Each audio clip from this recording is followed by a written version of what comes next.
ನಾನು 7ನೇ ವಾರ್ಡ್ಗೆ ಹೋಗಿದ್ದೆ, 10 ಅರ್ಜಿ ಬಂತು. ನಾನು ಇನ್ನೂ ಬರ್ತಾನೆ ಇದೆ. ಮತ್ತು ಮಿನಿಮಮ್ ಡಾಕ್ಯುಮೆಂಟ್ಸಲ್ಲಿ ಮಾಡಿಕೊಟ್ಟು ಬಿಡ್ತೀವಿ. ತಾವು ನೋಡ್ತಾ ಇದ್ದೀರಾ, ಖಂಡಿತವಾಗೂ ಕ್ಲಿಯರ್ ಆಗುತ್ತೆ. 3 ದಿನಗಳ ಕಾಲ ಇದಿದೆ ಆಂದೋಲನ ಕಾರ್ಯಕ್ರಮ. ಸೊ ಎಷ್ಟು ನಿರೀಕ್ಷೆ ಬರ್ಬೋದು? ಅದೇ 8,000ವರೆಗೂ ನಿರೀಕ್ಷೆ ಇದೆ. 8,000 ಇದೆ.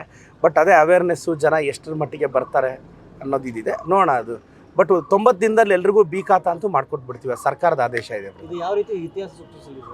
ಅಲ್ಲ, ಇದು ಖಾತಾ ಇರಲಿಲ್ಲ. ನನ್ನ ಎಕ್ಸಾಂಪಲ್ ಒಂದು ಹೇಳ್ತೀನಿ. ನಾನು ಒಂದು ಲೋನ್ಗೆ ಅಪ್ಲೈ ಮಾಡಿದ್ದೆ. ಲೋನ್ ಅಮೌಂಟ್ ಸ್ಯಾಂಕ್ಷನ್ ಆಯಿತು ನನಗೆ, ಯಾವುದೋ ಇನ್ಸ್ಟಿಟ್ಯೂಷನ್ ವಿಚಾರದಲ್ಲಿ.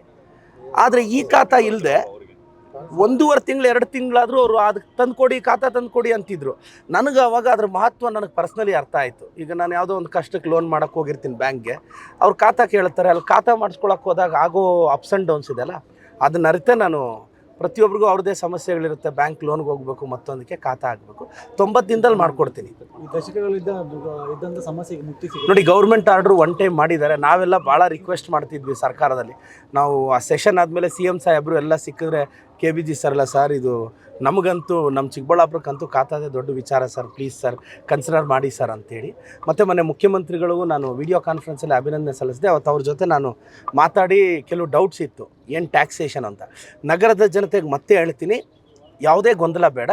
ನೀವು 10 ವರ್ಷದಿಂದ ಟ್ಯಾಕ್ಸ್ ಕಟ್ಟಿಲ್ವಾ ಪರವಾಗಿಲ್ಲ, ನೀವು 15 ವರ್ಷದಿಂದ ಟ್ಯಾಕ್ಸ್ ಕಟ್ಟಿಲ್ವಾ ಪರವಾಗಿಲ್ಲ. ಇವಾಗ ಏನು ಮಾಡ್ತೀವಿ, ಈ ವರ್ಷಕ್ಕೆ ಸಪೋಸ್ ನಿಮ್ಮ ಏರಿಯಾದ ನಿಮ್ಮ ನಿವೇಶನಕ್ಕೆ ಒಂದು 4,000 ರೂಪಾಯಿ ಟ್ಯಾಕ್ಸ್ ಬರುತ್ತೆ ಅನ್ಕೋಣ, ಇಂಟು 2 ಡಬಲ್. ಈ ವರ್ಷಕ್ಕೆ ಮಾತ್ರ 8,000 ಕಟ್ಟಿ ಖಾತಾ ಕೊಟ್ಟುಬಿಡ್ತಾರೆ. ಇದು ಈ ವರ್ಷಕ್ಕೆ. ಸರ್, ನಾವು 5 ವರ್ಷದಿಂದ ಕಟ್ಟಿಲ್ಲ, 10 ವರ್ಷದಿಂದ ಕಟ್ಟಿಲ್ಲ, ಪ್ರಾಬ್ಲಮ್ಮೇ ಇಲ್ಲ. ಇದೊಂದು ಕ್ಲಿಯರೆನ್ಸ್ ಮತ್ತೆ ಮಾಡ್ತಿದ್ದೀನಿ. ಮತ್ತು ನೆಕ್ಸ್ಟ್ ಇಯರಿಂದ ಸಿಂಗಲ್ ಟ್ಯಾಕ್ಸೇಷನ್.